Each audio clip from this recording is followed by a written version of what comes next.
జరిపించాలని శ్రీకాకుళం నగరంలో ఉన్న ఎక్సైజ్ కార్యాలయంకి యువనేత ధర్మానారాం మనోహర్ నాయుడు వెళ్లి వినతి పత్రం అందజేశాడు.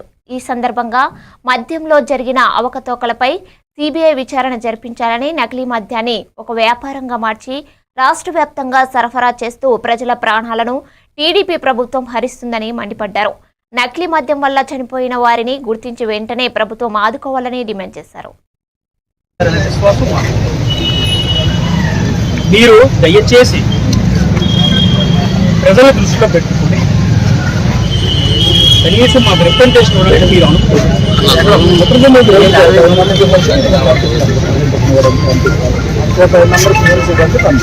ఈ రాష్ట్రంలో వ్యవస్థ ఎలా తయారైపోయిందంటే రైతులు యూరియా సమస్యలతో ఉంటే కనీసం వాళ్ళ తరపున రిప్రజెంటేషన్ ఇవ్వడానికి అవకాశం లేకుండా మొన్న పేద విద్యార్థులు మెడికల్ కాలేజీలు ప్రైవేటీకరణ చేస్తున్నారు. కనీసం ఆ రిప్రజెంటేషన్ ఇద్దామంటే కూడా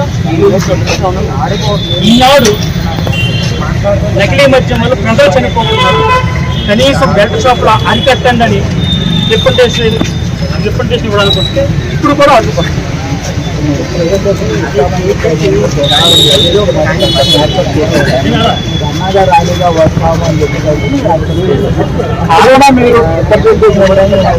కోసం కాదు, కల్తీ మద్యం వల్ల ప్రజలు ప్రాణాలు పోతున్నారు, ప్రజలు చనిపోతున్నారు.